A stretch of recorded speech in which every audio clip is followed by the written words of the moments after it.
Samarambam Shankaracharya Madhyamam Asmadacharya Paryantam Vande Guru Paramparam Om Shanti Shanti Shanti Om. So, namaskar para todos nós. A ideia aqui é a gente fazer esse encontro de perguntas e respostas, esclarecimentos de dúvidas. E se a qualidade do internet permitir, porque eu já vi que tem um gap, tem um atraso de sinal bem longo aqui. Então, a próxima questão aqui é: alguém tem alguma pergunta?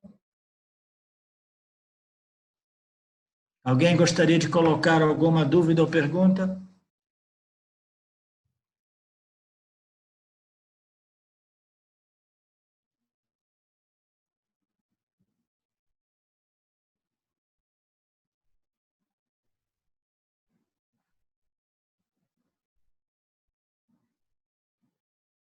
Ninguém tem alguma pergunta?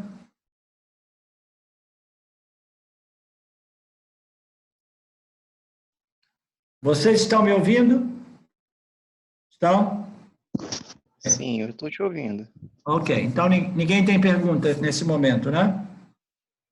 Então vamos dar uma olhada no... Estou tentando entrar na página do Facebook aqui.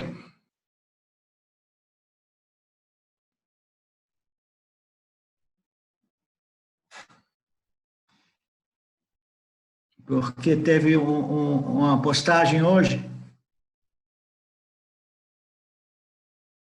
interessante.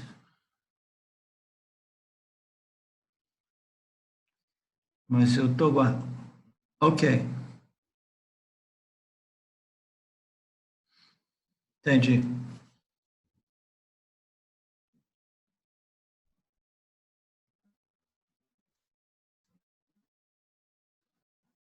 Então, o Sam está aí? Não, né?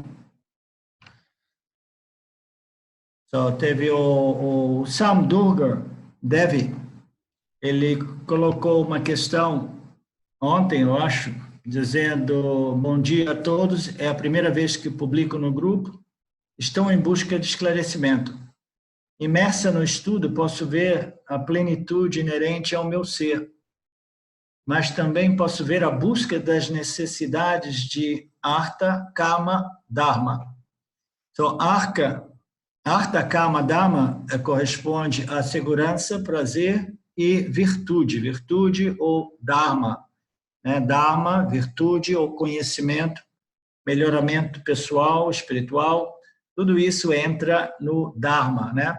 Artha é a busca humana pela segurança, Kama é pelos desejos, né, os de prazeres, e o Dharma, o melhoramento, o conhecimento, ou virtude, né, é o terceiro estágio da busca humana. Né? Naturalmente, as pessoas se voltam para o Dharma após um período já de crescimento, desenvolvimento espiritual ou de maturidade espiritual. Elas compreendem que uma vida governada por desejos, né, compulsivos, por mais segurança, mais prazer, mais status, mais fama, mais prestígio, né, etc., é uma vida vazia de significado. Então, na medida que o indivíduo ele cresce, ele começa a se voltar para o campo dos desejos referentes ao Dharma, às virtudes, aos melhoramentos pessoais, psicológicos, né?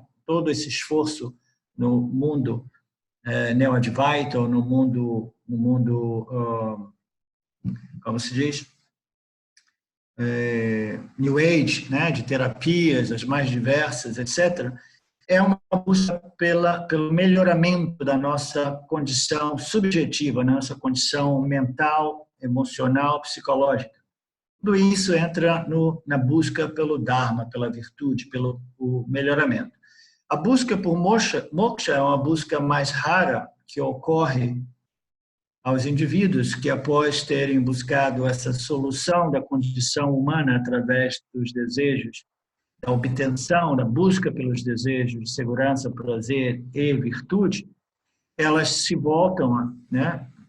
No final desse processo, elas se voltam, elas se dão conta de que nem mesmo conhecimento, melhoramento ou virtude, né? Nem mesmo a obtenção de punya karma resolve a condição humana, porque punya é um resultado transitório ou impermanente, né?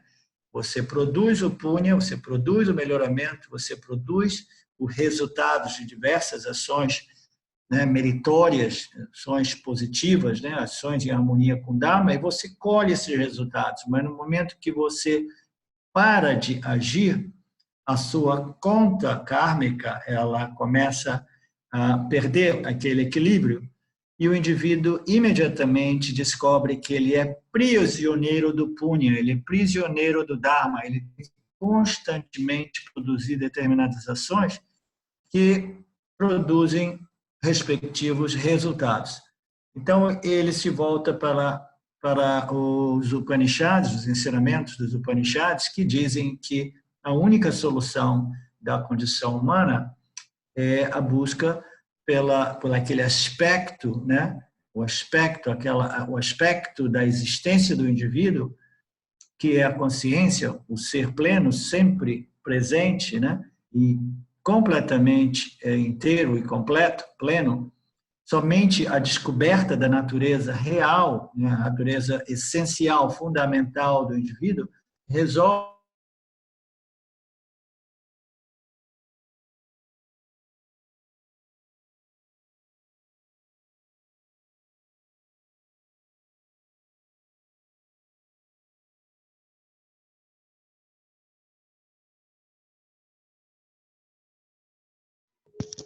Acho que o Arlindo... Professor, tá mudo?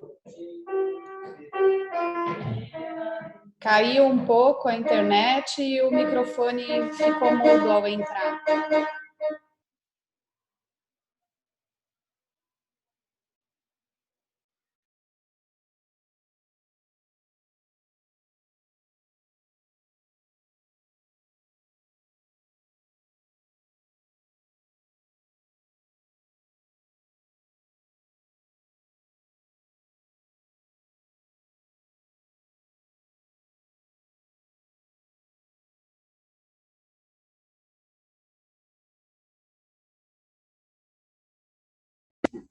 O microfone, Arlindo, tá no mudo com o sinalzinho vermelho ali do seu próprio microfone.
Pessoal, o professor está dizendo no chat que a internet está impossibilitando a aula e que amanhã ele viaja. Ok. Betânia, veja se vocês me ouvem agora. Sim, Sim? Ok. Então, vamos dar mais uma tentada. ok. Ok. Então, eu estava dizendo, né, que a pergunta, não era nem essa pergunta da pessoa que perguntou hoje sobre quem é a pessoa que escreveu uma pergunta hoje referente à diferença entre moksha e quando o indivíduo sabe que ele obteve o autoconhecimento. A pessoa está presente aqui? É o Sakai? Eu acho que era o Sakai, né? Eu não estou achando aqui. Mas, de qualquer modo, vamos lá. Vamos concluir essa questão aqui da pergunta sobre o Artha Kama, Dharma e Moksha. Então, a Sam Durga, ela diz que Artha Kama, Dharma e Moksha são uma constante na vida dela. E ela pergunta como é possível estar buscando Moksha para liberar as 3 buscas anteriores, se ainda eu procuro pelas 3 buscas. Vocês estão me ouvindo?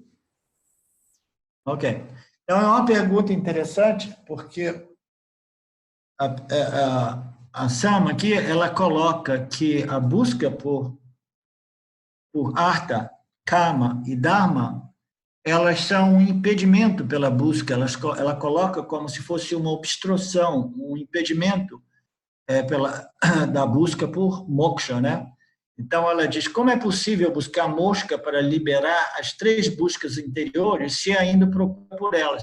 Então, a busca por moksha, por liberação, tem o objetivo de revelar para o indivíduo, né, e liberar o indivíduo dessas identificações errôneas com tudo que é temporal, com tudo que é passageiro, né? Então, a busca por moksha, ela serve ao propósito de liberar o jiva dessa identificação equivocada, dessa ignorância, dessa auto-ignorância. O que é a auto-ignorância?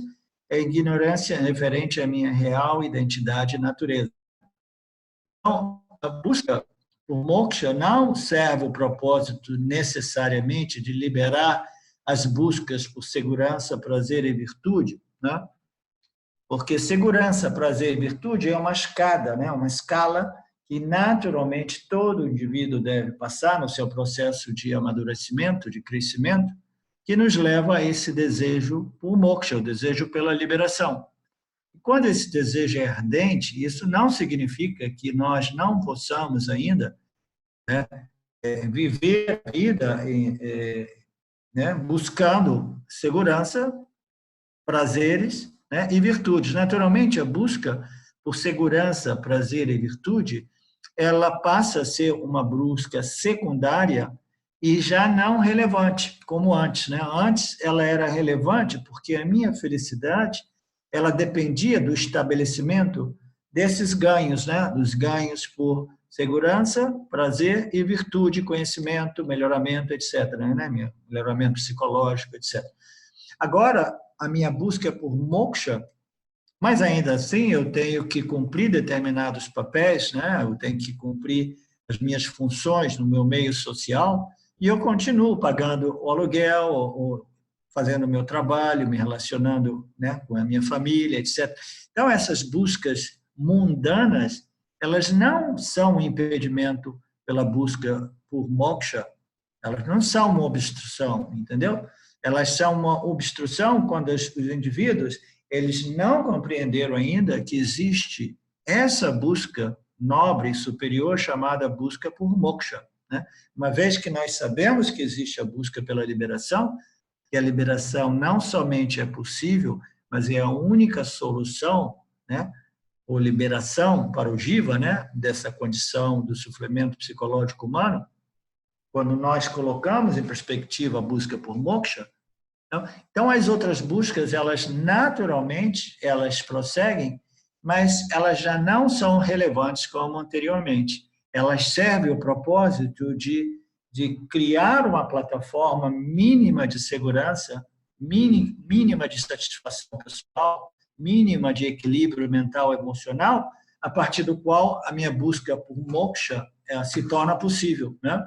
Então, ela serve como um degrau intermediário, essas outras buscas, né? Elas servem como modo de preparação e, ao mesmo tempo, eu continuo exercendo essas buscas, mas sabendo que nenhuma desses objetivos relacionados com o prazer, né, a segurança e a virtude, elas vão me completar, ou o conhecimento, conhecimento objetivo, como conhecimento científico, né? Nenhum desses conhecimentos, nenhum dessas condições econômicas, sociais, etc., elas realmente vão me completar, porque agora eu compreendi que moksha, ou a total plenitude, né, o desfrutar dessa condição de plenitude que é a nossa natureza, só é possível através da compreensão revelada, né, pelos ensinamentos dos Upanishads. Então, é importante que a gente compreenda que a busca por moksha, ela não necessariamente ela tem o propósito de liberar ou cancelar as outras buscas. Não. As outras buscas, elas servem como stepping stones, né, como degraus nesse processo, e a pessoa continua a sua vida, né, cujo foco, então, o foco é a minha liberação. Mas, ainda assim, nós precisamos de manter as nossas outras, né, as áreas das nossas vidas em lugar, e na medida que o nosso mukshutva, que é o desejo ardente por moksha, vai crescendo, a gente vai desenvolvendo sempre mais confiança e coragem de apostar tudo no moksha, né? A gente vai apostando, por quê? Porque nós compreendemos que moksha, ou liberação, ou autoconhecimento, é a única coisa realmente valiosa na experiência humana, né? É o único fator realmente valioso na experiência humana. Então, na medida que essa compreensão, esse valor pelo autoconhecimento se desenvolve, a nossa busca por moksha vai se intensificando, até mesmo na medida que a gente começa a arriscar um pouco mais os níveis, as buscas por segurança, né? A gente vai deixando um pouco de lado todas essas outras áreas, porque nós simplesmente compreendemos, né? Mas esse é um processo natural, gradual, e que se chama desenvolvimento, crescimento, maturidade espiritual. Então, é importante compreendermos que moksha, ela não significa abandonar as outras buscas. Como tirar o véu da ignorância que me impede ver a resposta a essa própria pergunta, né? Então, essa é uma outra pergunta interessante, né? Como eu tiro o véu da ignorância que faz com que eu não tenha já a resposta para essa pergunta e todas as outras minhas dúvidas e perguntas, né? Então, na medida que o nosso autoconhecimento se torna firme e sempre presente, o indivíduo, naturalmente, ele se torna mais sábio. Ele tem menos e menos perguntas, e mais soluções e respostas. Na verdade, ele não tem nem respostas, porque as respostas são sempre referentes a perguntas, a dúvidas, a questões. Então, o indivíduo vai ficando numa condição onde não é que ele tem resposta para tudo, mas as perguntas, as dúvidas, os questionamentos sobre a vida, etc., eles vão desaparecendo, né? E a pessoa naturalmente se torna mais sábia. Então, como me tornar mais sábio, né? De tal modo que eu possa ver claramente as respostas das minhas próprias perguntas, né? Eu achei bacana o modo que ela colocou essa pergunta, né?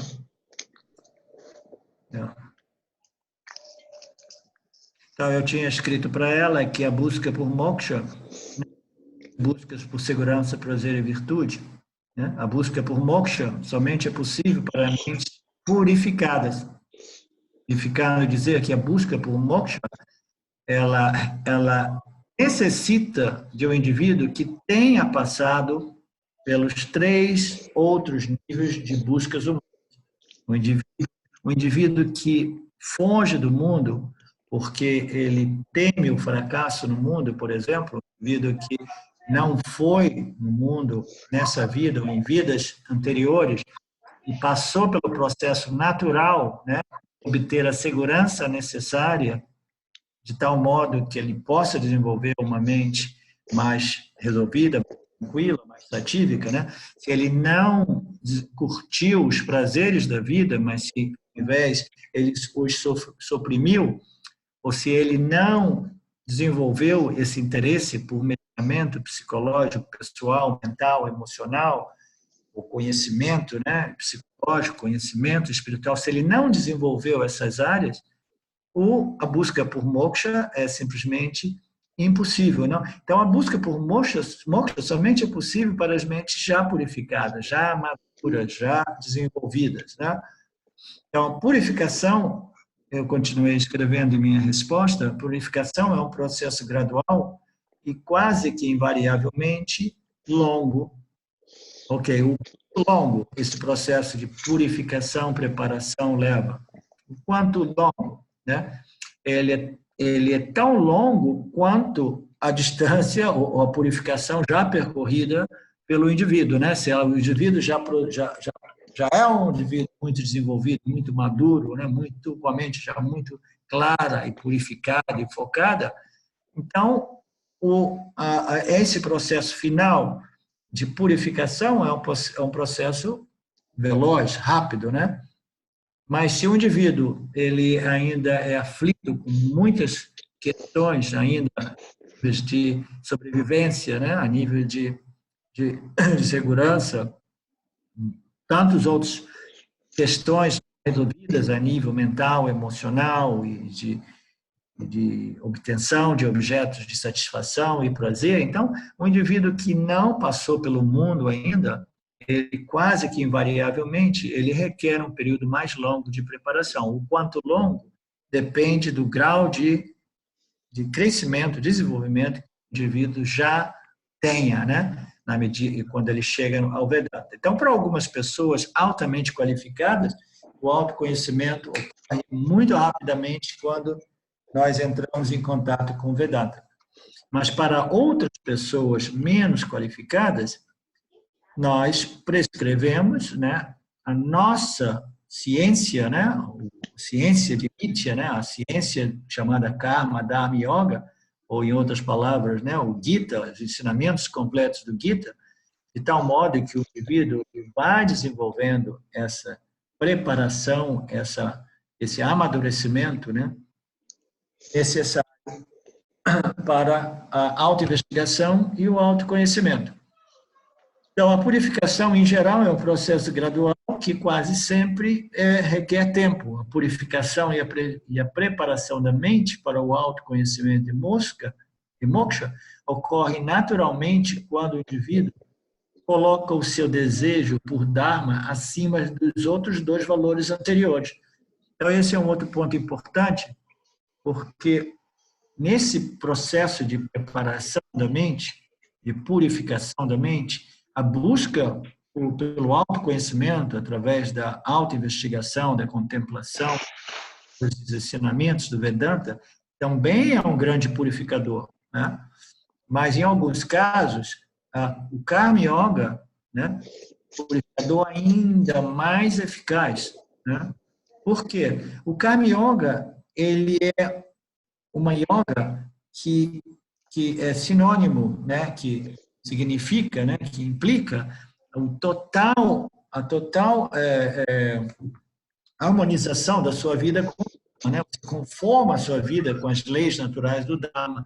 Você compreende, né, as leis naturais de Ishvara, do universo, as leis kármicas, né, as leis psicológicas, as leis dármicas do meio ambiente, né, e você se adequa, você se conforma ao Dharma. Então, a busca pelo Dharma é parte daquilo que nós chamamos Karma Yoga, né? Karma, Dharma, Yoga. São duas faces da mesma moeda, né? Então, na medida que nós compreendemos Ishvara, Jiva e o nosso meio ambiente, né? O universo, né? O nosso meio ambiente, Jagat, o relacionamento entre eles, entendeu?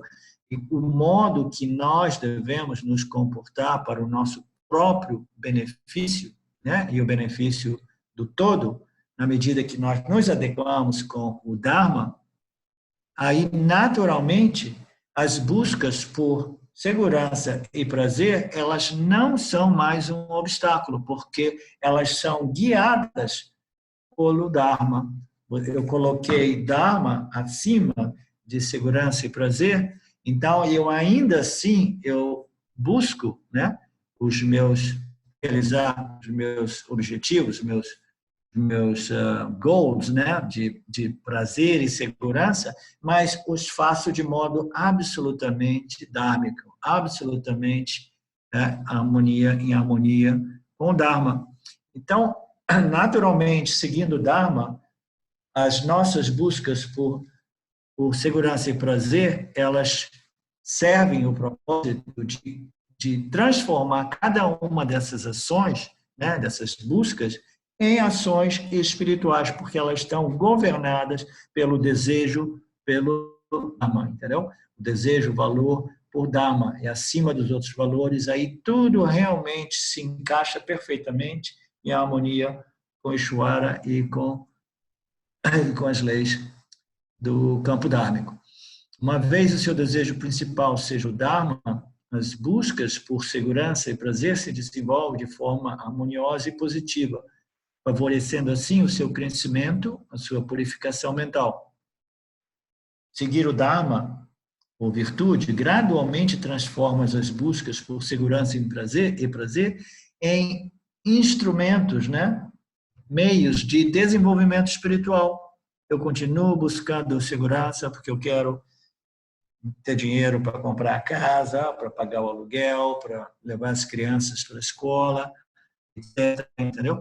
Eu continuo buscando todos esses outros, né, valores, né, esses outros desejos, né, que são desejos humanos, né, compreensíveis, mas eu os faço com uma tal dármica atitude e com a atitude também do karma, né, do conhecimento das leis kármicas, do karma yoga, que todas essas buscas por segurança e prazer, elas são convertidas em ações que produzem crescimento espiritual, né?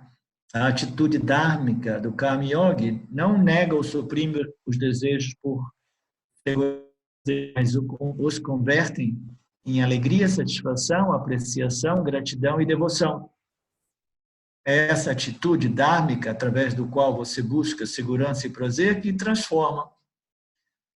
Né? Então, é ser um ponto. Eu gostei da pergunta da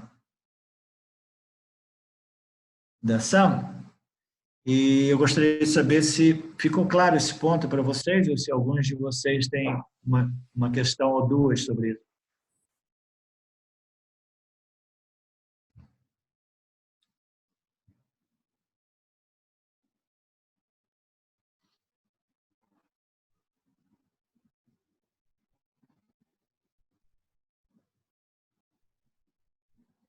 Ok? Quem é que lembra onde é que está a postagem sobre essa situação, uma postagem de hoje sobre a diferença entre autoconhecimento e moksha e quando nós sabemos,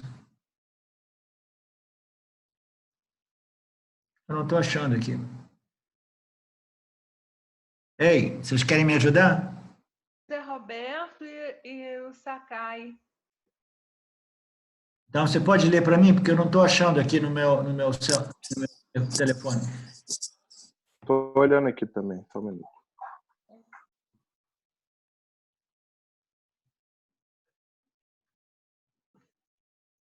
Foi do José Roberto, né? Eu não estou com o telefone aberto. Ok. Eu me lembro que era dele. Deixa eu ver se eu acho aqui.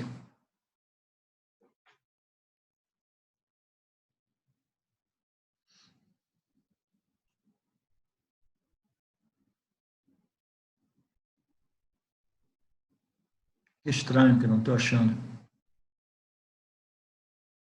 ouvindo? Oi. Eu vou tentar ler a do Zé Roberto, tá bom? Ok, por favor. Bom dia, pessoal do grupo. Gostaria que vocês me ajudassem verificando se essa minha linha de raciocínio sobre o Vedanta está correta.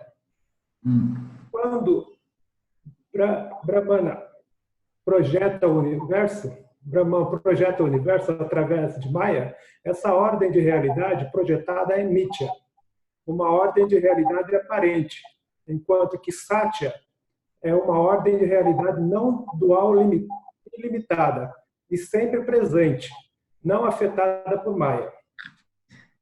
Quando o Jiva compreende que sua natureza é Satya, não dual e sempre presente, ele se percebe como Satya. Porém, o papel do Vedanta é ajudar o Jiva a compreender que, apesar de ele se reconhecer como Satya, ele deve compreender o papel de Jiva em Mithya e as leis que regem essa ordem de realidade que não é oposta a Satya, mas que é apenas uma realidade aparente. Em outras palavras, reconhecer o papel de Ishvara, Jiva, Jagat, o mundo. É isso. Ok, então ele colocou em prática, né, que o papel do Vedanta, segundo a compreensão dele, é o de revelar que o indivíduo é Satya, e Satya é a única realidade, não dual, sempre presente, etc, etc. Mas aí ele coloca que o papel do Vedanta também é ajudar o indivíduo a compreender Mithya. Mas ele colocou de um modo... Você pode ler a minha resposta, por favor? Vamos lá. Olá, José Roberto. Sua compreensão é quase perfeita. O propósito principal do Vedanta é revelar para o Jiva a sua real natureza / identidade, como Satya. Mas o autoconhecimento somente é completo quando ele frutifica como moksha. Sim. A liberação da dependência dos objetos de Mithya.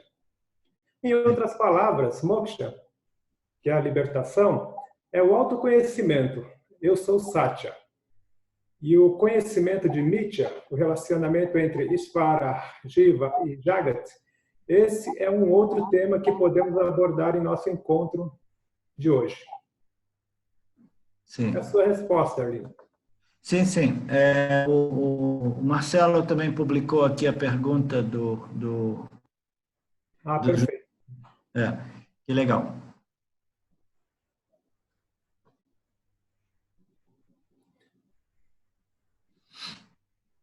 Perfeito.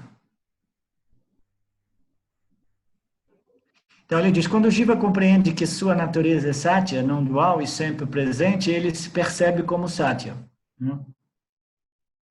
Então, ele compreendeu, né, que ele é o sujeito, que ele é esse princípio, testemunha, né, consciência, existência, que não é a entidade experienciadora, mas que é a luz que ilumina a mente da entidade experienciadora. Essa luz que ilumina a mente da entidade experienciadora, nós chamamos de Satya, né? Luz entre aspas, né? Porque não é uma luz. A luz é uma analogia, uma metáfora, né? Então, quando ele compreende que ele é a consciência, que ele é Satya, ele descobre aquilo que é sempre presente e jamais afetada por Mithya, né?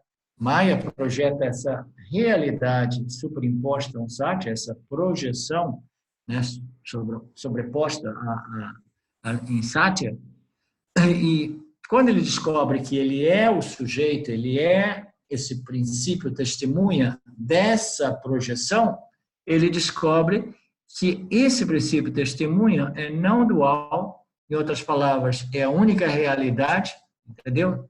Sobre a qual essa projeção, né, é sobreposta e que ela é ilimitada, esse sujeito, né, absoluto, essa consciência existente, é não limitado e é sempre presente e jamais afetada por Maya e essa projeção chamada Mithya ou Samsara, né? Quando o Jiva compreende que sua natureza é Satya, não dual e sempre presente, ele se dá conta de que ele é Satya, né? Muito bem dito. Aí ele coloca um porém ali, que foi o motivo pelo qual eu acabei dizendo que a compreensão dele era quase perfeita. Ele falou, porém, o papel do Vedanta é ajudar o Jiva a compreender que, apesar de ele se reconhecer como Satya, ele deve compreender o papel do Jiva em Mithya e as leis que regem essa ordem de realidade, que não é oposta a Satya, mas que é apenas uma realidade aparente. Em outras palavras, reconhecer o papel de Ishvara, Jiva, no mundo. Então, na verdade, a colocação do José Roberto foi excelente. Agora que eu estou lendo melhor, entendeu? Eu diria que a compreensão dele foi perfeita. Ele diz, porém, o papel do Vedanta é ajudar o Jiva, porém, o papel do Vedanta também é, o propósito fundamental do Vedanta é ajudar o Jiva, né, a compreender que ele é Satya, que ele é o ser, a consciência plena, sempre presente, né, e que o mundo, o universo, ele ocorre dentro, né, do âmbito dessa consciência que nós somos. Então, o propósito fundamental do Vedanta é revelar a real natureza do indivíduo, né, a natureza essencial, livre e independente do indivíduo, como Satya. Esse é o propósito, né, mais importante, o propósito mais fundamental dos Upanishads, do Vedanta. Porém, o Vedanta também serve o propósito de ajudar o Jiva a compreender, né, compreender Mithya, compreender essa entidade experienciadora, né, que é iluminada por essa consciência, que é a real identidade dessa entidade experienciadora e conhecedora. Então, o propósito do Vedanta também é ajudar o indivíduo a compreender essa entidade experienciadora, chamada Jiva, o relacionamento dela com Ishvara e o mundo. Por quê? Porque, no final das contas, o autoconhecimento e a libertação é para o Jiva. É o Jiva aparentemente real, né? Vivendo nessa realidade aparentemente real chamada universo, ou samsara, ou mithya, né? Que é governada por esse princípio aparentemente real chamado Ishvara, né? O Lorde desse universo aparente. Ele não pode ser outro que um fator também aparente, né? Aparentemente real. Então, Ishvara, Jiva e Jagat, o universo, é tudo parte dessa projeção aparentemente real, não absolutamente real. O autoconhecimento é para o Jiva e a libertação é para o Jiva no sentido de que o Jiva é aquele que experiencia essa projeção chamada universo, mundo, e, em geral, ele não desfruta positivamente dessa experiência humana, né? O universo é projetado, essas entidades chamadas Jivas, elas emergem, e o Jiva humano, com esse corpo sutil mais sofisticado, ele começa a perceber, a interpretar o meio ambiente dele e desenvolver, né, certas compreensões e conhecimentos, e ele, em geral, ele não desfruta positivamente dessa posição, né, dessa condição de entidade conhecedora e experienciadora do campo dármico, né?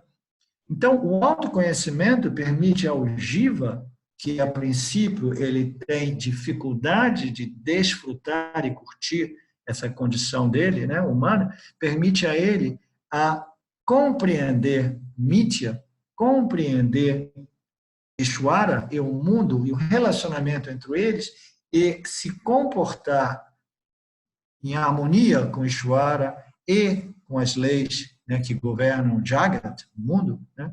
E nesse processo ele vai desenvolvendo preparação, maturidade purificação mental emocional, ele vai crescendo, crescendo, crescendo, e o autoconhecimento se torna possível. O autoconhecimento e a libertação é para o Jiva aparente, né, que vive nesse universo aparente, governado por Ishvara aparente. Né?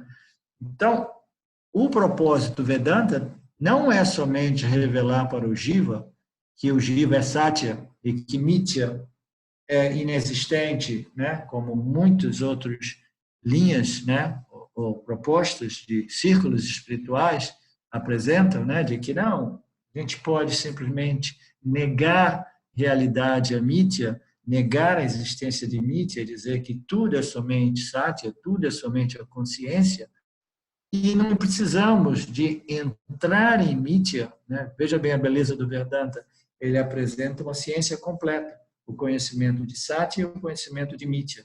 Né? O conhecimento de Mithya é toda a ciência apresentada através do Bhagavad Gita, né? O Karma Yoga, Dharma, etc. Então, esse conhecimento serve o propósito de purificar o Jiva e preparar o Jiva para que ele possa compreender, assimilar e reter, que é o mais importante, reter sempre, né, presentemente, o fato de que ele é Satya, a única realidade. Eu sou a consciência, o ser pleno, a única realidade. E que tudo que ocorre em mim ocorre como um objeto dentro do âmbito da minha consciência, existência infinitamente não limitada. Então, o papel do Vedanta também é o de ajudar o Jiva a compreender que, apesar de ele se reconhecer como Satya, ele também deve se tornar um Karma Yogi. Né? Ele precisa compreender as leis que governam essa ordem de realidade secundária e aparente e se comportar de um certo modo, porque, afinal das contas, o autoconhecimento e a liberação é para o Jiva aparente. Né? Então, ele precisa entrar no âmbito, na dimensão, né? No realm, nessa ordem de realidade da projeção aparente, ele precisa entrar nessa ordem de realidade aparente, compreender o relacionamento dele com o Ishvara e o mundo, adequar-se, né, às leis naturais, às leis dármicas, né, às leis de Ishvara, e no processo ele vai desenvolver sempre mais purificação, clareza, foco mental, emocional, etc, etc. Né? Então, o Zé Roberto colocou que o papel principal do Vedanta é o de ajudar o indivíduo, né, a descobrir que ele é Satya. E que Satya é não limitada e é sempre presente e é não afetada por Maya Mithya. Né? Quando o Jiva compreende que a sua natureza é sempre presente, em outras palavras, ele não é limitado por tempo, não tem um início, um meio e um fim, né? É aquilo que é além da eternidade. Né? Quando ele percebe que ele é Satya, ele sabe que ele é fundamentalmente, né, livre de Nitya, livre de Maya. Né? Então, mas o papel do Vedanta, né, a um nível mais preliminar, é o papel de apresentar para o indivíduo, né, não o Jnana Yoga, mas o Karma Yoga, de tal modo que ele compreenda, né, o relacionamento de Jiva, Ishvara e Jagat, se harmonize, se adeque, né, às leis naturais de Ishvara, e nesse processo ele desenvolve uma atitude religiosa, espiritual, dármica, e nesse processo a sua mente se purifica, cresce, se prepara para a investigação direta, como proposta pelos Upanishads, né? Que é o Jnana Yoga do Vedanta. Né? Deixa eu ver aqui o que mais.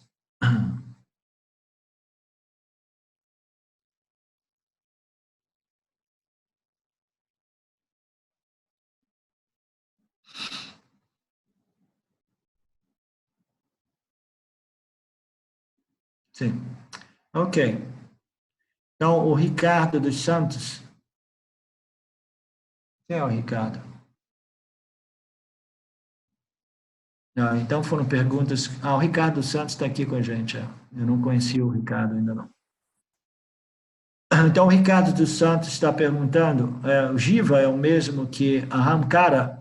O Jiva é o mesmo que o ego, né? Ahamkara é o ego, que é um outro termo utilizado para o Jiva, né? A entidade conhecedora, experienciadora, que se sente, né, independente, controlador de seu destino, né? O centro do seu universo. Esse fenômeno subjetivo, né? O Marcelo escreve, Ahamkara é um termo sânscrito que significa ego, refere ao eu e suas diversas... Ok, o Marcelo também já respondeu isso. Ele foi lá no Wikipedia. Todo mundo está ficando esperto com o Google no dia de hoje, né? Todo mundo está se tornando sábio. Alguém escreveu aqui, é inútil, a internet aqui é péssimo hoje, tem estado muito ruim. Isso foi eu que escrevi. Esquece.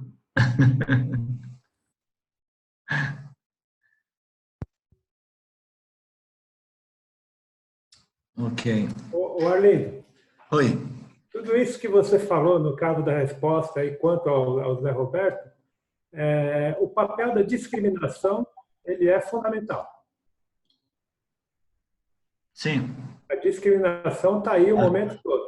A discriminação, veja bem, a nível do Karma Yoga, quando nós estamos exercitando, né, exercitando nossa aplicação prática do Karma Yoga, nós precisamos exercitar nossa capacidade discriminativa, mas naquele nível a gente não discrimina necessariamente o sujeito dos objetos, né, Satya e Mithya, né? No nível do Karma Yoga, o mais importante nesse estágio mais preliminar é discriminar entre Dharma e Adharma, né? Discriminar todos aqueles pensamentos, aqueles impulsos, aquelas emoções, aquelas ações, né? Aqueles desejos, e verificar se eles são em harmonia com Dharma ou em violação de Dharma. Esse é a discriminação mais fundamental nesse processo de crescimento espiritual do indivíduo, né? Porque se ele não compreender, né, na medida que essas vasanas se manifestam em sua mente consciente, se ele não conseguir compreender, discriminar e filtrar os impulsos vinculativos adármicos, né, e simplesmente, né, deixar passar ou enganjar, né, ou verbalizar e os impulsos, os pensamentos, as vasanas, os desejos, somente aqueles que são em harmonia com o Dharma. No primeiro estágio, nós precisamos de compreender o que é Dharma, as leis do karma, né, como elas afetam, né, elas condicionam a experiência humana e constantemente, né, discriminar entre Dharma e Adharma, né, colocar o Dharma, o desejo por Dharma, acima do desejo por segurança. No Karma Yoga, nós exercitamos, né, constantemente essa capacidade discriminativa entre o que é Dharma e o que é Adharma, né? Mas não significa que nós não possamos simultaneamente discriminar, né, Satya e Mithya, o sujeito dos objetos. São dois níveis, né, de prática ou aplicação dos conhecimentos do Vedanta, né? Num nível nós estamos seguindo o Dharma, discriminando, né, aquelas vasanas, né, negando expressão, né, aquelas vasanas adármicas, vinculativas, né, e compulsivas. Nós começamos, né, fazendo isso, mas naturalmente, simultaneamente, nós somos convidados a também discriminarmos entre o sujeito e o objeto, Satya e Mithya, constantemente, né? São dois níveis básicos, né, dentro desse processo, né? Esse Satya e Mithya e Dharma e Adharma. Quem que perguntou? É o Rosalvo, Arlindo. Sim. Quando fala Satya e Mithya, aparente e o aparente e o real, é isso. Satya e Mithya, o que é Satya? Satya é a única realidade. Satya é aquilo que é a existência, né? É Satya, Sat, Chitananda. Satya é aquilo que é, the isness, a existência, a realidade, a única coisa que é real. Então, isso é Satya, né? E Mithya é essa projeção aparente, a projeção produzida por Maya, que cria uma pluralidade infinita de nomes e formas que, fundamentalmente, são somente Satya, ou consciência pura, né? Consciência ser pleno, puro, né? Do mesmo modo que todos os ornamentos de ouro, né? Uma infinidade de nomes e formas, eles simplesmente servem ao propósito de desviar a nossa atenção para os nomes e formas, né? E, naturalmente, nós tendemos, às vezes, a imaginar que a existência daquele objeto é...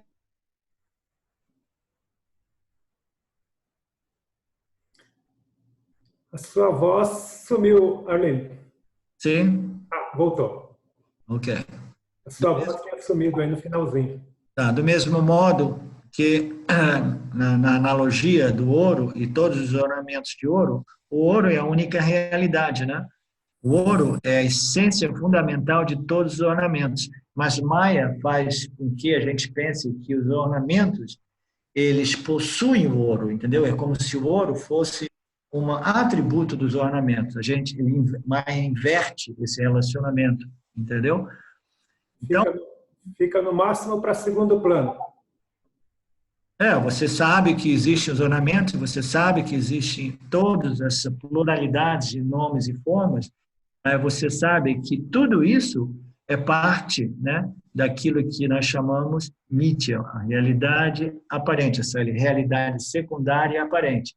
E se você quiser simplificar essa discriminação entre Satya e Mithya, é muito simples, você discrimina aquilo que jamais se modifica de tudo aquilo que se modifica, ok? Então, esse é um modo muito simples de exercitar essa discriminação constantemente. Então, qualquer coisa que esteja ocorrendo, se eu entro em contato com qualquer tipo de objeto de experiência e aquilo causa uma reação, seja qual for, de euforia, ou de tristeza e depressão, ou de alegria, ou de raiva, eu sei que esse objeto de experiência é Mithya. E isso ocorre dentro do âmbito daquilo que jamais se modifica, que é o quê? Eu, a consciência, o ser pleno. Então, se você quiser simplificar, você simplesmente discrimina aquilo que jamais se modifica de tudo aquilo que se modifica constantemente de um momento ao outro.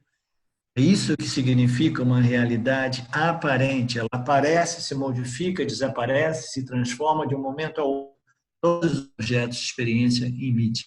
E tudo isso ocorre, né, contra esse fundo que jamais se modifica.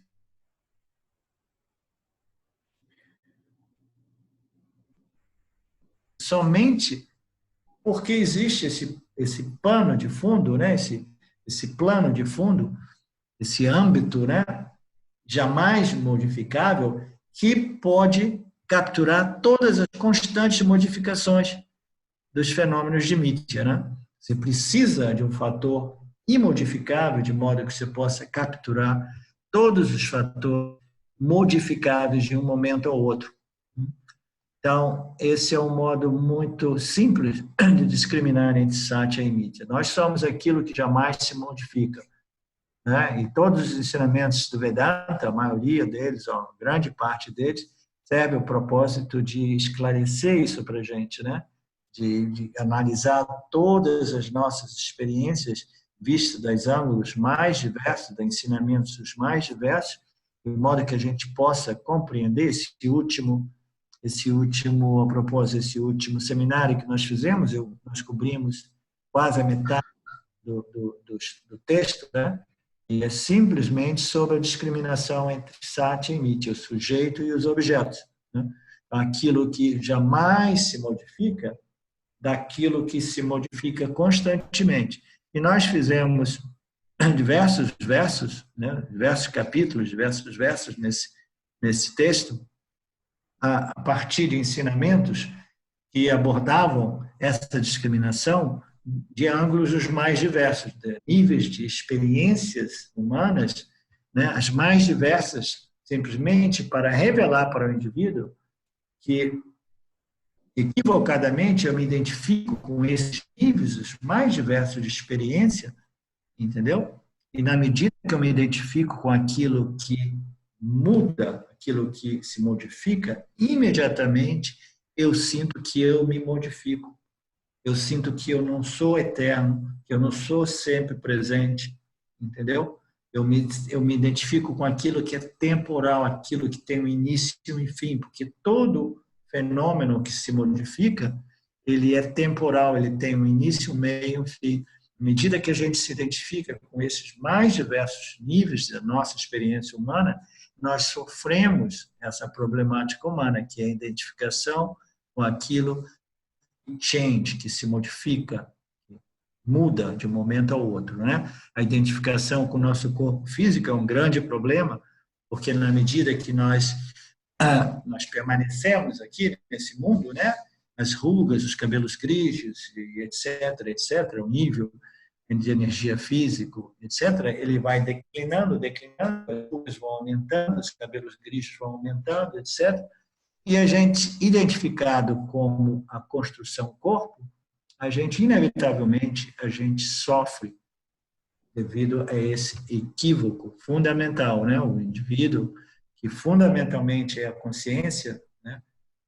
Dentro do qual o corpo aparece, né? O corpo aparece dentro do âmbito da minha consciência, existência. Eu me identifico com o corpo, imediatamente eu me coloco numa situação difícil, vulnerável, né? Fraca, né? Como se diz? Frágil, numa condição frágil, né? Vulnerável, etc., etc. Do mesmo modo, né? A gente se identifica com a mente. Afinal, eu sou a mente é o nosso instrumento primário que nos permite compreender, conhecer, experienciar os outros objetos, Nitya, né? Então, se eu me identifico com a mente, também um outro problema, porque a mente ela se modifica constantemente de um momento ao outro, né? A mente que nós tínhamos 30 anos atrás, para aqueles de nós que somos mais, né, um pouco mais velhos, a mente que nós tínhamos 40, 30 anos atrás e a mente que nós temos hoje é completamente diferente. Quando eu lembro a mente que eu era 30, 40 anos atrás, ou até mesmo 20, 15 anos atrás, eu falo assim, cara, quem era aquele cara? Entendeu? Eu não reconheço aquele cara, né? Então, a mente, ela também é parte daquilo que nós chamamos de mídia, aquilo que se modifica de um momento ao outro, e não é estável, entendeu? Então, essa discriminação entre Satya e Mithya, dá um ponto de vista mais prático, objetivo, é a discriminação entre a consciência e a mente, a consciência e o intelecto, né? A mente é um instrumento que conhece e experiencia, né? Através dos órgãos sensoriais, mas ele somente experiencia porque ele é iluminado, vivificado, né? por esse fator chamado existência-consciência. Então, nós temos que separar, isolar, discriminar e reivindicar a nossa identidade como Satya, como a consciência, e não como a mente ou o intelecto, né? Porque a mente, o intelecto, o ego, eles são funções diversas, diferentes desse mesmo corpo chamado corpo sutil, né? Então, o corpo sutil do indivíduo, ele sobrevive à decomposição do corpo físico, né? Essa é a vantagem, é a única vantagem que tem da gente, dessa identificação com a mente, é que pelo menos a mente ela sobrevive à decomposição do corpo físico, né? Ela se recolhe no corpo causal e ela ela permanece, né, suspensa no outro plano astral, ou como a gente queira dizer, esperando um momento oportuno para obter um outro corpo, de modo a retornar em Nitya para dar continuidade aos seus processos kármicos, né? A continuar a trabalhar os seus karmas, de modo a poder, né, preferivelmente, crescer e se libertar desse ciclo chamado samsara, né? Orlin, só mais uma coisinha para esclarecer e que dá muita confusão, eu acredito, né? É a questão do aparente e o inexistente.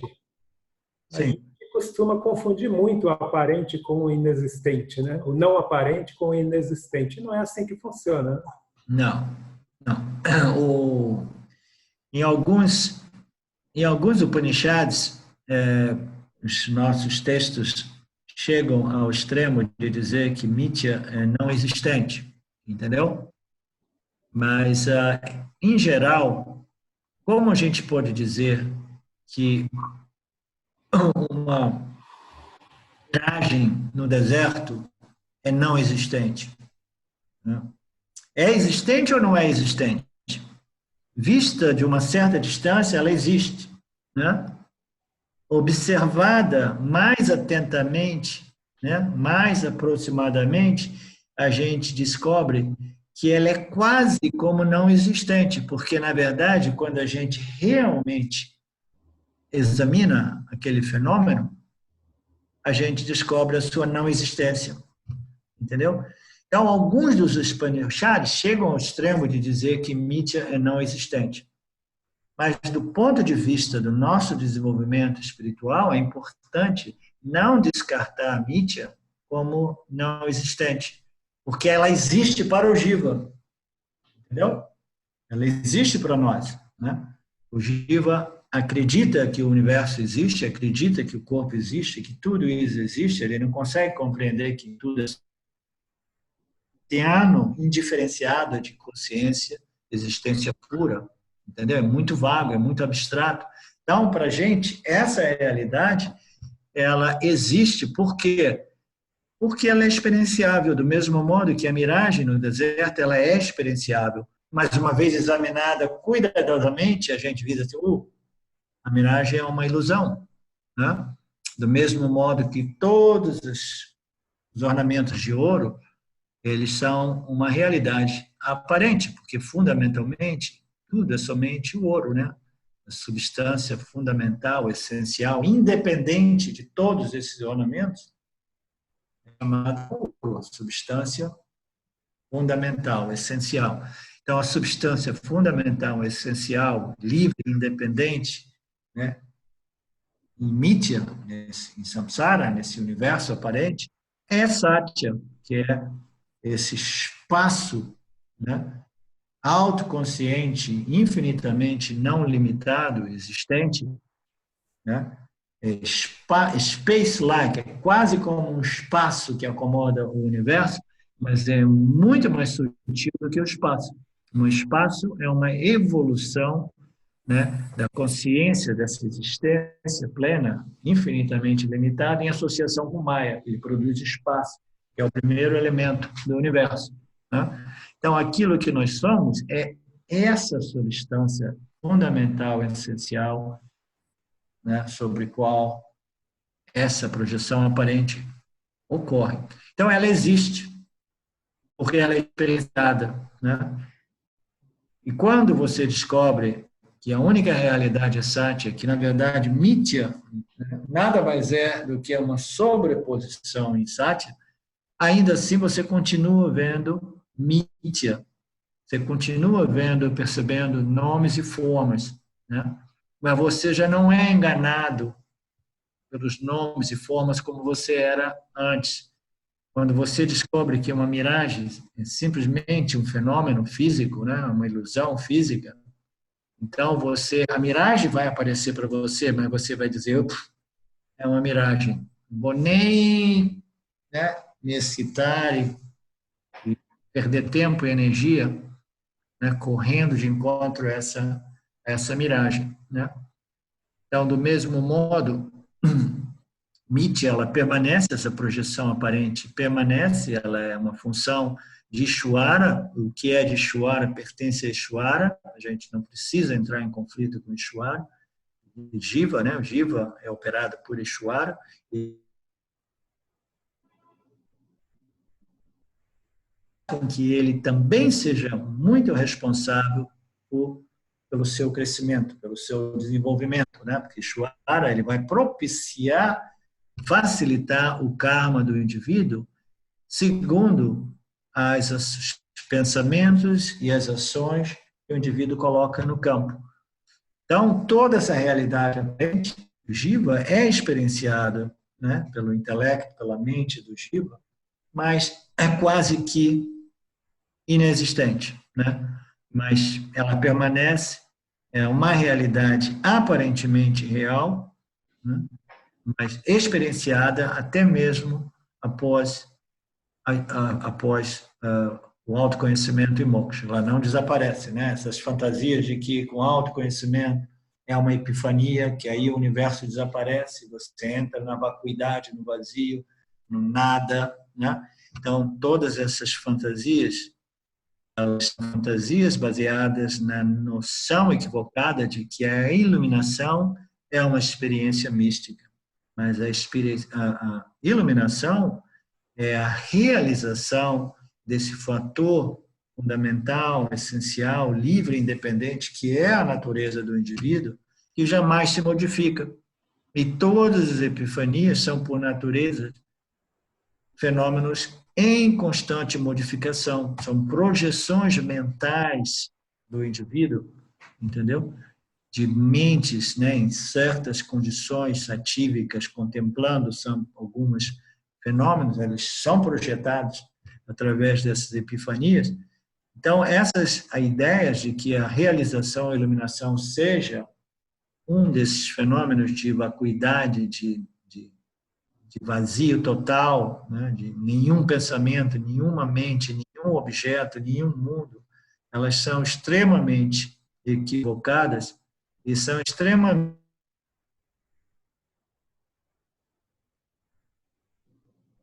das pessoas no mundo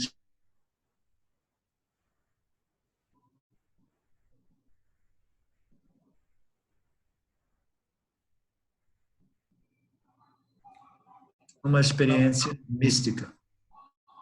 E a experiência, qualquer experiência, seja ela mundana, mística, né, esotérica, espiritual, qualquer experiência, ela é inevitavelmente limitada pelo tempo, né? Ela é temporal, ela tem um início, meio, fim, né? E a realização, eu sou o ser, a liberação só é possível através da realização, eu sou o ser, aquele princípio que jamais se modifica, né? Então, se eu me identifico com um fenômeno, uma epifania que é em constante modificação, de novo, eu me coloco numa situação extremamente vulnerável, frágil e difícil, porque eu vou tentar congelar as minhas experiências, entendeu? Me agarrar a essas experiências, né, controlá-las de tal modo que eu possa experienciar essas condições, esses estados mentais permanentemente, né?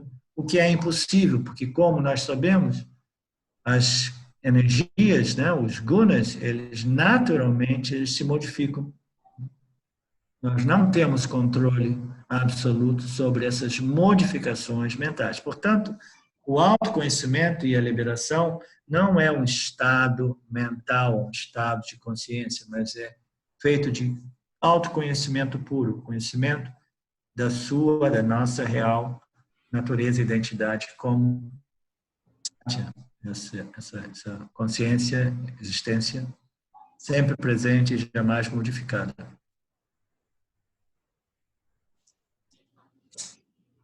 Perfeito. Tem duas perguntinhas aí no chat, viu, Arlindo?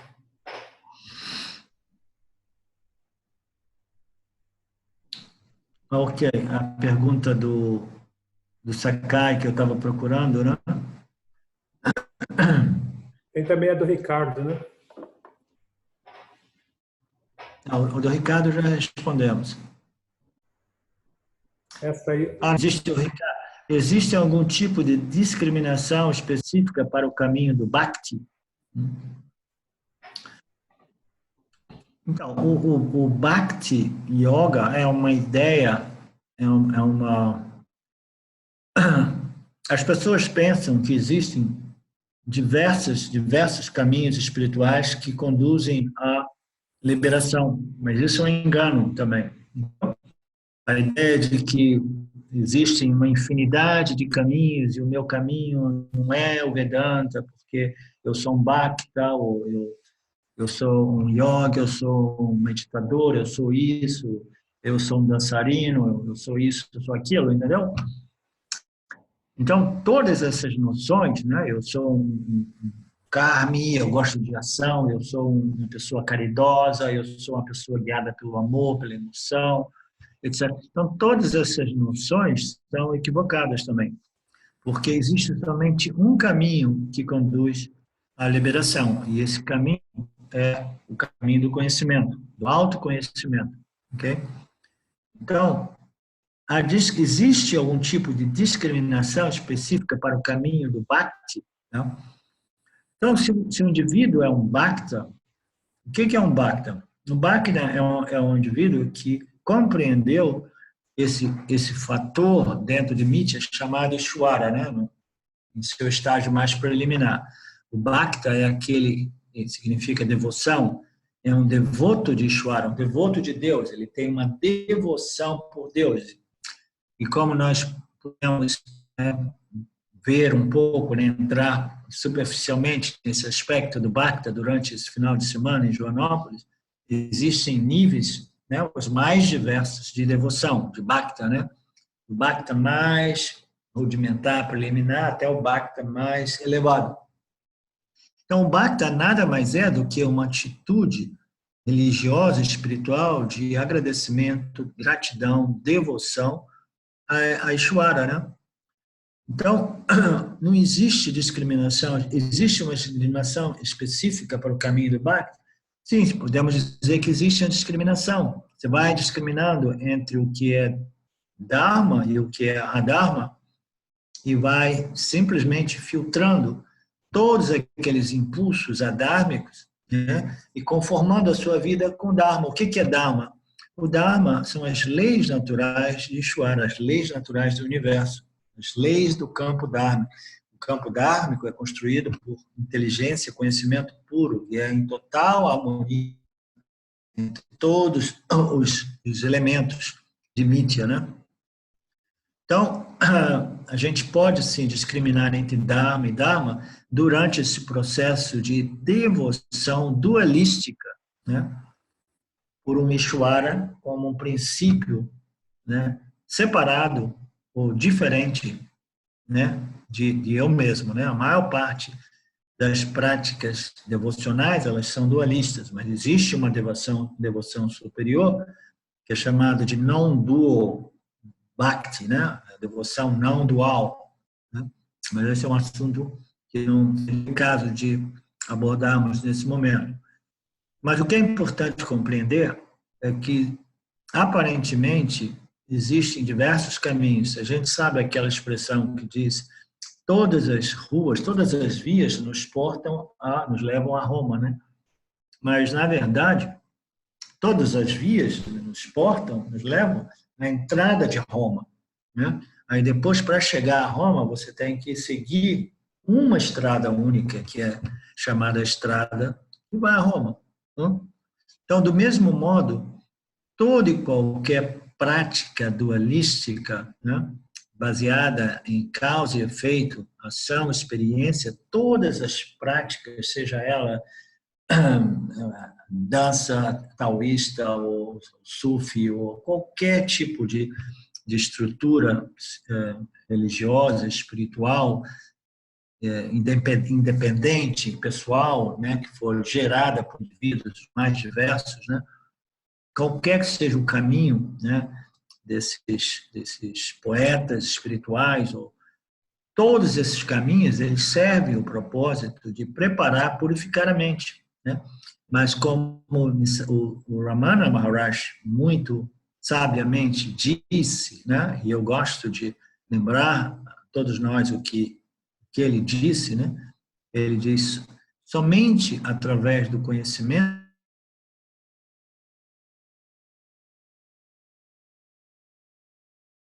através da compreensão do conhecimento. Em inglês, ele disse: by knowledge, and only knowledge, by knowledge alone, the self can be realized. A realização, eu sou o ser, somente é possível através do conhecimento, da compreensão, né? Seguindo, né, esses ensinamentos dos Upanishads, né? Então, todas essas outras... Existe uma outra área do Vedanta, que foi uma derivação, né, do Vivekananda mais recentemente, do Atmananda no passado, e etc., que desmembrou, né, o Vivekananda, quando ele veio para o Ocidente, uns 130, 150 anos atrás, ele apresentou o Vedanta como se fossem 4 caminhos. As pessoas mais emocionais, ele diz assim, então o caminho do Vedanta é a devoção, Bhakti, porque você é uma pessoa emocional, você é uma pessoa que ama, etc, etc. Então você tem que seguir o caminho do Bhakti, né? Então, para as pessoas mais ativas, ele falou, você tem que seguir o caminho da ação. E a ação eles apresentaram como karma. Karma, literalmente, significação. O que é ação? Selfless service. Serviço de caridade, de ajuda às pessoas mais necessitadas, aos pobres, os doentes, etc, etc. Então, todo mundo que nem uma formiguinha, aqueles que são rajásicos, ok, vamos abrir instituições de caridade, vamos abrir escolas, vamos trabalhar para ajudar o próximo. Então, eles apresentaram o Vedanta como 4 caminhos, né? O caminho do Bhakti, para você que é muito amoroso, emocional, o caminho da selfless service, né, o serviço de caridade constante para aqueles que são muito rajásicos, né, para aqueles que são um pouco mais contemplativos, o caminho da meditação, a meditação de você controlar a mente através da força, né, da disciplina, da força, do foco, etc, etc, né? Então ele apresentou esses 3 caminhos, o caminho da ação, o caminho da devoção, o caminho da ação, que é o Jnana Yoga. Então, o que ele fez, o Vivekananda? Ele apresentou o Vedanta, ele distorceu o Vedanta, né? Ele deturpou o Vedanta, apresentando o Vedanta como se 4 caminhos possam conduzir à liberação. E que não é um fato, é um equívoco. Na verdade, somente Jnana Yoga, somente conhecimento, a compreensão de que nós já somos inteiros, completos, ilimitadamente, né? Sempre presentes, e que nada que a gente faça possa alterar esse fato, possa adicionar alguma coisa mais sobre isso ou subtrair alguma coisa sobre isso. É um fato. Então, somente a compreensão de que nós já somos o ser pleno, inteiro, completo e ilimitado é que resolve esse problema. Mas, naturalmente, um indivíduo, para contemplar esses ensinamentos do Upanishads, esses mantras do Upanishads, né, esses versos, esses textos do Upanishad, ele precisa ter uma certa preparação, purificação, amadurecimento mental, espiritual, porque senão o Jnana Yoga simplesmente vai aparecer para o indivíduo como se fosse uma filosofia abstrata, vaga, sem sentido, né? Então, esses outros caminhos, eles são caminhos que servem o propósito de conduzir o indivíduo à entrada de Roma, de tal modo que ele possa chegar a Roma, ele possa simplesmente entrar no Vedanta e começar a contemplar e assimilar, integrar, internalizar o significado desses mantras dos Upanishads, Tattva Siddhi. O indivíduo, o ser, a essência do indivíduo, nada mais é do que a essência de Brahman. Então, isso é importante compreender que o caminho do Bhakti, o caminho da meditação, o caminho, qualquer caminho que a gente possa imaginar, qualquer caminho, por exemplo, Vedanta, existe uma expressão, um dos nossos sábios do Vedanta, os nossos rishis ou sages do Vedanta, escreveram uma vez, ou disseram, né, que Vedanta is the passless path. O que significa the passless path? Porque todo mundo se refere aos caminhos, à espiritualidade, o processo de desenvolvimento espiritual, quase todos se referem a eles como caminho. Então, caminhos nada mais é do que uma ação que traz um resultado, né? Uma causa e efeito. Uma ação que produz um resultado, que inevitavelmente é uma experiência, né? Então, todos esses caminhos, eles fazem parte daquilo que nós chamamos de yoga, ação que produz um efeito, né? A gente faz alguma coisa. Então, todas as yogas servem o propósito de produzir crescimento, maturidade, desenvolvimento, purificação mental, emocional, etc, etc, etc. Então, todas elas servem esse propósito de preparar o indivíduo para o aspecto Jnana Yoga do Vedanta. Porque somente através do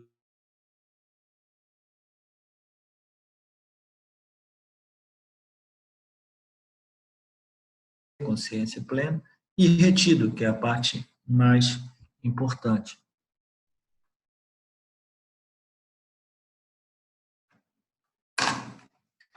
Ok.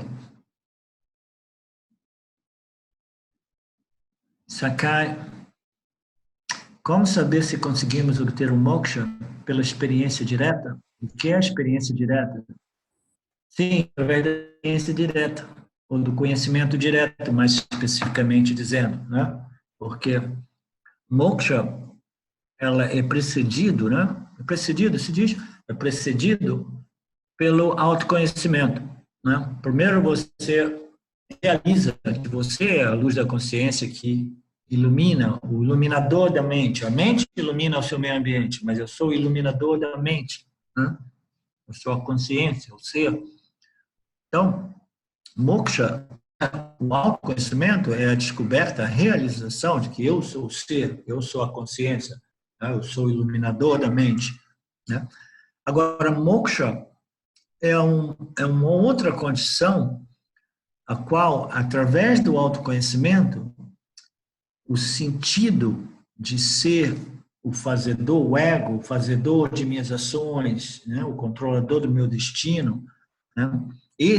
O ego, ele vem neutralizado gradualmente com o processo, né? Com o decorrer, né? dessa autoconhecimento. O autoconhecimento, uma vez ele ocorre, ele nada mais é do que uma convicção absoluta de que você é essa consciência e não a mente, não o intelecto, né? Então, essa convicção, quase sempre, ela sofre um período, né, de clareza, né, de remoção das dúvidas, desse véu da ignorância, dessas suspeitas que é impossível, não pode ser assim. Será que existe realmente? Será que eu posso afirmar? Será que alguém pode afirmar que eu não sou a mente, eu não sou o corpo? Né? Então, todas essas suspeitas, essas dúvidas, elas impedem que a gente possa realmente apreciar o real significado dos ensinamentos do Vedanta. Então, na medida que nós submetemos as nossas mentes para o Vedanta, e a gente vai compreendendo, né, como se fosse um quebra-cabeça, ele vai se encaixando direitinho, até que um dia a gente tem uma certeza absoluta, total convicção, né, referente ao significado desses desses Upanishads que dizem que eu sou a consciência e, por natureza, eu sou infinitamente não limitado e sempre presente. Então, quando essa convicção é completa, a gente chama de conhecimento direto. Conhecimento direto, do ponto de vista experiencial, às vezes é quase um susto, né? Às vezes ocorre sem que as pessoas quase percebam essa transição, né? Esse conhecimento direto, ele é oposto, né? Ele é em oposição, ou não em oposição, é para distingui-lo daquilo que nós podemos chamar de conhecimento informativo, ou conhecimento teórico, mental, intelectual. Quando a gente conhece os conhecimentos do Vedanta, isso não representa ser autoconhecido, não representa que eu tenho autoconhecimento, não. Eu conheço os ensinamentos do Vedanta. Esse é um estado intermediário.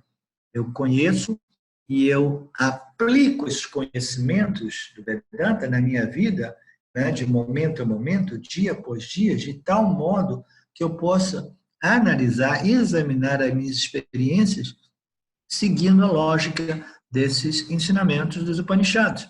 Então, na medida que eu vou aplicando, seguindo a lógica, aplicando o Vedanta na minha vida, então eu vou internalizando, integrando, e esse conhecimento, que a princípio é um conhecimento objetivo da metodologia do Vedanta, ela começa a frutificar como a realização da verdade por trás desses ensinamentos do Vedanta. Então, somente quando esses ensinamentos são a minha verdade, são a minha realização, elas são diretamente integradas e examinadas e realizadas por mim na minha vida, somente então a gente pode dizer, esse é o autoconhecimento. E como é que a gente realiza, como é que a gente sabe que a gente tem o autoconhecimento? Essa busca pelo autoconhecimento, ela pode ser até um estressante grande, entendeu? Porque a gente acaba obcecado por essa busca, né?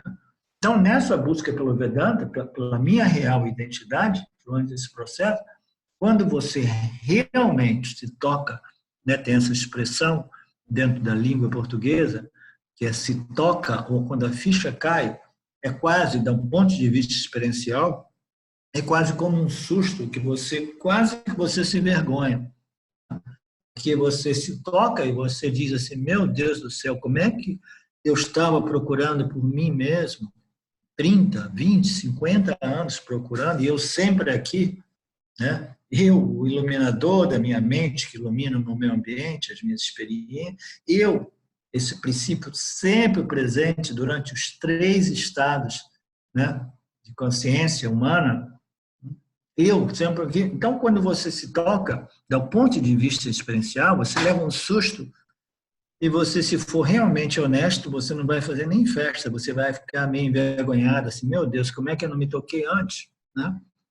Mas é a natureza desse conhecimento. Ele é tão simples, ele é tão óbvio, ele é tão exposto, que às vezes a gente não percebe, entendeu? Eu sou o iluminador, eu sou o sujeito. Então, do ponto de vista prático, esse reconhecimento é o reconhecimento que a gente chama de autoconhecimento direto e imediato. Direto e imediato porque eu estou conhecendo nada que seja outro que eu mesmo. Não é que eu estou conhecendo a metodologia do Vedanta, não é que eu estou conhecendo uma experiência mística, não é que eu estou conhecendo um objeto de experiência qualquer que seja.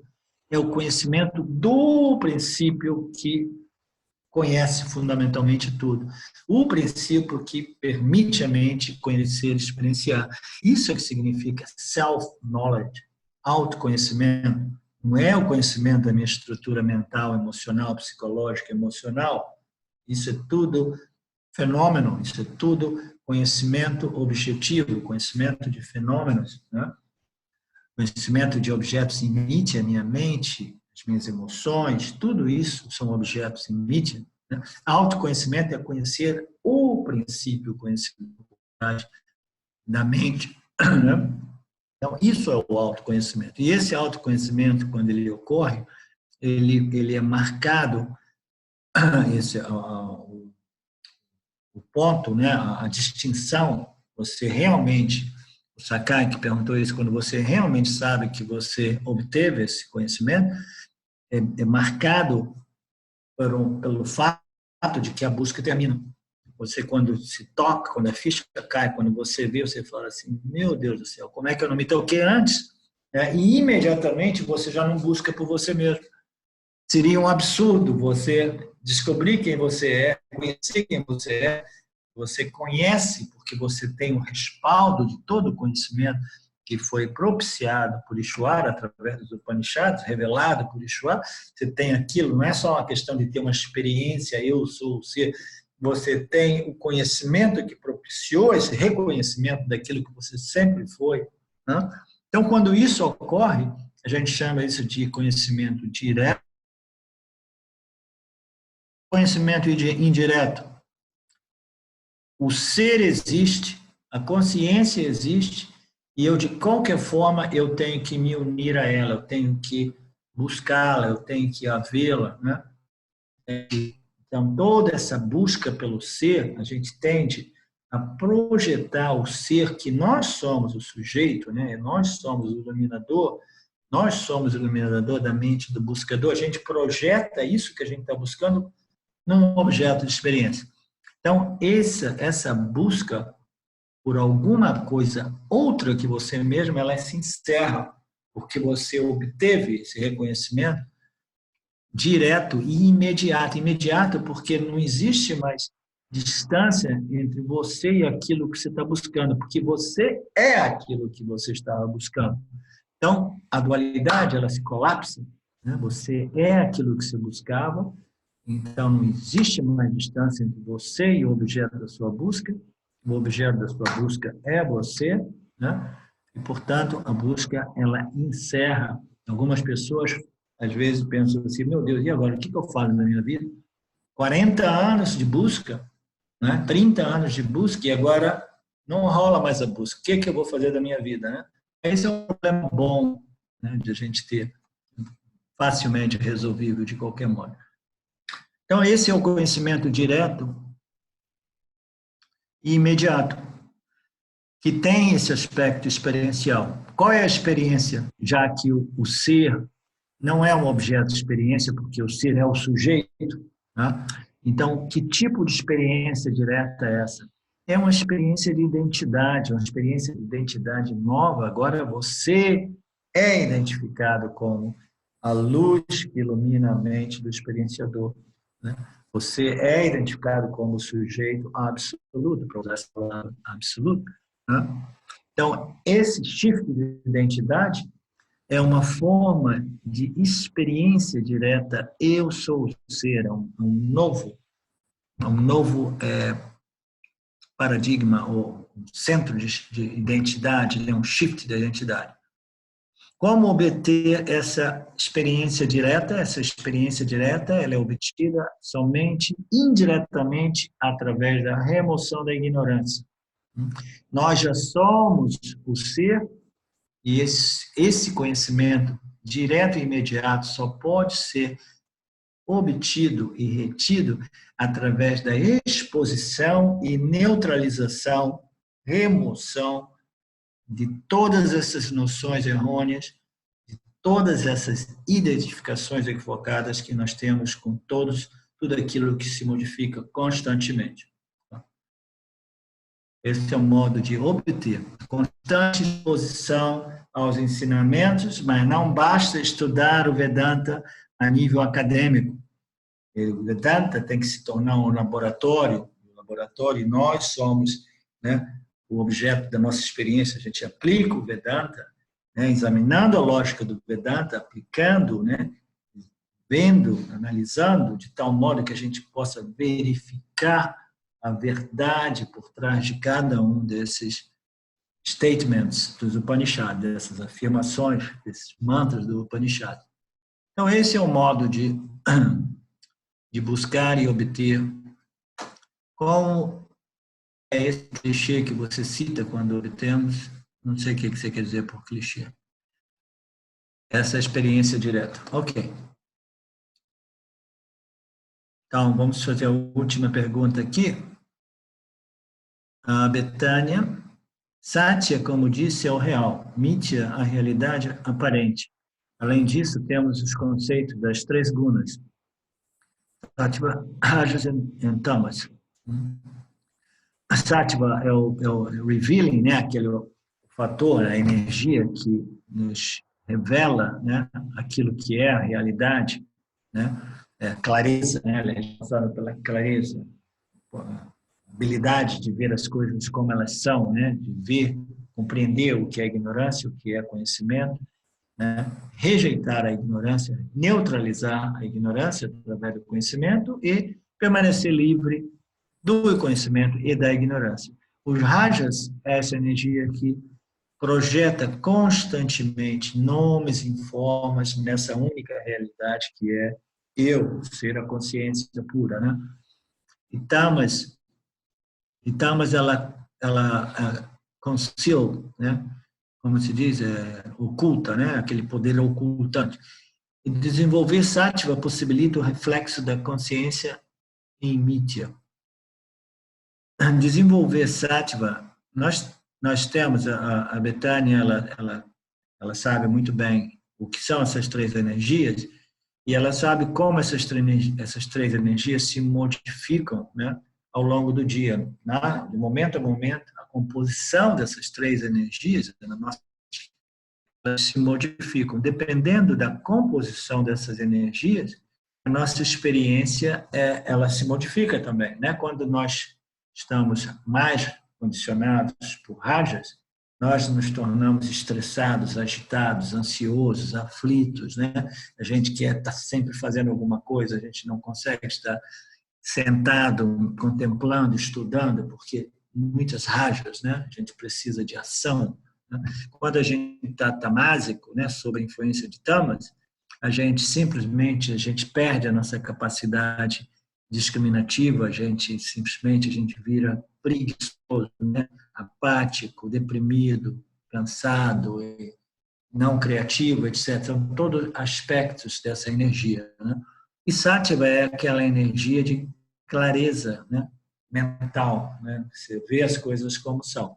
Então, o desenvolvimento espiritual do indivíduo é sinônimo de conversão de rajas.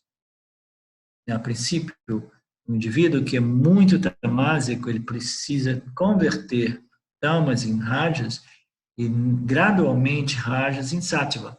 Então, o objetivo mais fundamental de todo o buscador sério, né, o buscador do autoconhecimento e de moksha, é o de cultivar, desenvolver e manter uma predominância de sattva guna, né? Uma predominância dessa energia chamada sattva na minha construção corpo-mente.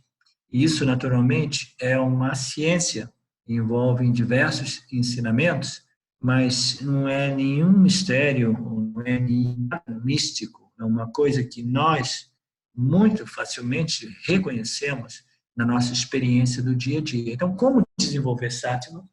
A gente tem que passar por um processo de compreender todas as atividades que estimulam sattva, todas as atividades que estimulam rajas e aquelas que estimulam tamas, começando do nosso meio ambiente, daquilo que a gente come, daquilo que a gente faz, daquilo que a gente vê na televisão, tudo.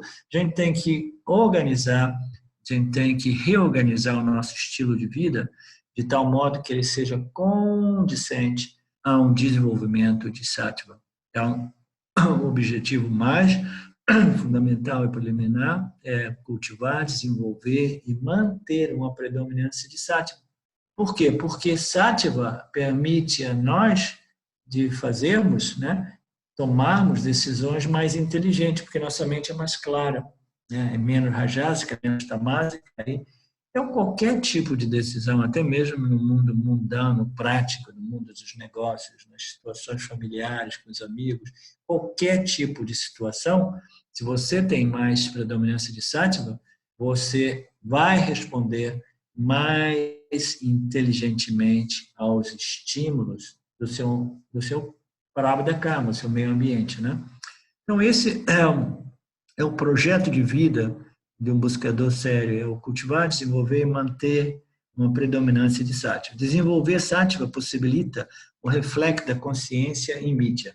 Então, essa compreensão, vou melhorar essa compreensão momentânea, o Sattva Guna, veja bem, o corpo sutil é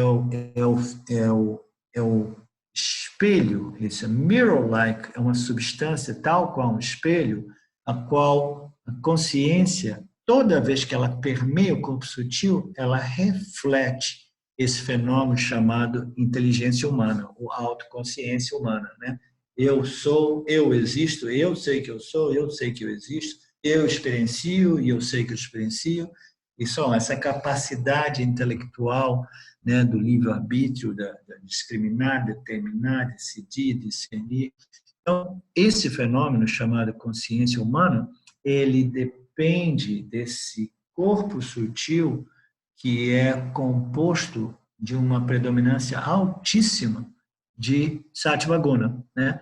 Mas, ainda assim, existem inclusões muito densas de Rajas e Tamas, que são inevitáveis, de modo a Ishvara construir, né, esse corpo sutil do indivíduo, de todos os jivas, não só os jivas humanos, todos os jivas, ele precisou das inclusões das três energias, porque tudo que existe no universo é uma composição das três energias dos 5 elementos. Então, não tem como a gente culpar e reclamar de Ishvara, muito embora de vez em quando eu reclamo, dizer assim, porra, Ishvara, por que você não compôs a mente dos jivas com mais sattva? Vai evitar toda essa dificuldade, né? Mas não, parece que é inevitável, né? Então, os corpos sutis com mais predominância de sattva, eles produzem um reflexo da consciência toda vez que a consciência permeia o corpo sutil. E se esse corpo sutil ele for mais satívico, o reflexo da consciência em contato com esse corpo sutil é mais claro, é mais brilhante, é mais lúcido, né? Então,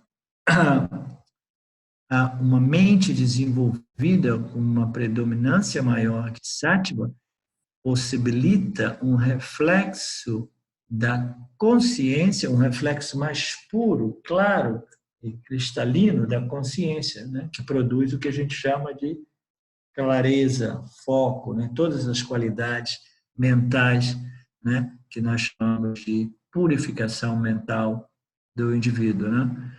Então, o desenvolver sattva possibilita um reflexo mais puro da consciência no corpo sutil do vivo. Existem 2 aparatos refletores no universo. Um é Maya. A consciência, quando permeia Maya, ela imediatamente produz o universo. Quando ela produz o universo, ela produz uma infinidade de objetos, e entre eles, diversos objetos são sencientes. Objetos sencientes são objetos com 3 corpos. Uma formiguinha possui 3 corpos também. Uma árvore possui 3 corpos. Então, todos os seres sencientes, aqueles que percebem e respondem aos seus meios ambientes, eles possuem um corpo sutil.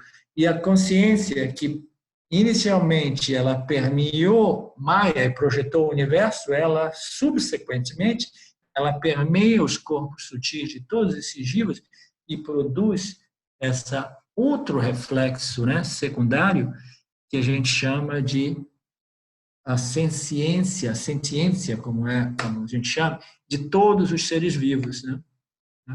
Então, ela é refletida em Maya, ela produz o universo, e refletida nos jivas, ela produz a sentiência. Espero que eu esteja dizendo corretamente essa palavra.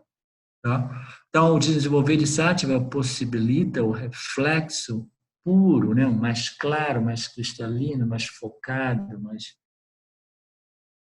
Tenho dúvidas se a proximidade das palavras satya e sattva significa semelhanças. Não, satya é a realidade, né, absoluta, é o sujeito, né?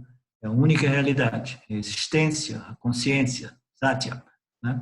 E sattva é uma das 3 energias produzidas por Maya. São duas coisas diferentes. Você precisa desenvolver Sattva Guna de tal modo que você possa reconhecer, realizar e reter esse conhecimento referente à sua real natureza como Satya, existência, consciência infinitamente não limitada. Poderia repetir o que Ramana falou? O que o Ramana falou é que by knowledge, e somente by knowledge, only by knowledge, the self can be realized. Em português, somente através do conhecimento, somente através da contemplação e compreensão, o ser pode ser realizado. Ah, não, mas o ser realizado, eu vou realizar através da não-mind, né? Da no-mind, vácuo, aí eu vou ter uma epifania do ser. Não, o ser somente pode ser realizado através da compreensão e do conhecimento. O que significa? Que a mente precisa permanecer alerta, focada e clara, com enorme predominância de Sattva Guna, e não cair em Nirvikapa Samadhi, não cair nesse estado induzido, se auto-induzido, de sono profundo. Né? Ela permanece acordada, alerta, satívica, clara e contemplando, né, os ensinamentos como apresentados pelos Upanishads. Né? Então, essa é a contemplação / meditação do Vedanta. É contemplar, desenvolver essa mente satívica nessa plataforma, contemplar de tal modo que você, através da compreensão e do conhecimento, possa realizar a verdade por trás de todos os mantras dos Upanishads. Okay? Por isso que o Ramana falou. E eu vou deixar vocês, porque está tarde, eu tenho que fechar minha mala amanhã às 5 da manhã. O Fábio está passando aqui para me levar na rodoviária. Aí eu começo a minha jornada de umas 24 horas de viagem até chegar lá em Bergamo. Ok? Om Purnamada Purnamidam Purnamudachyate Purnasya Purnamadaya Purnamevavashishate.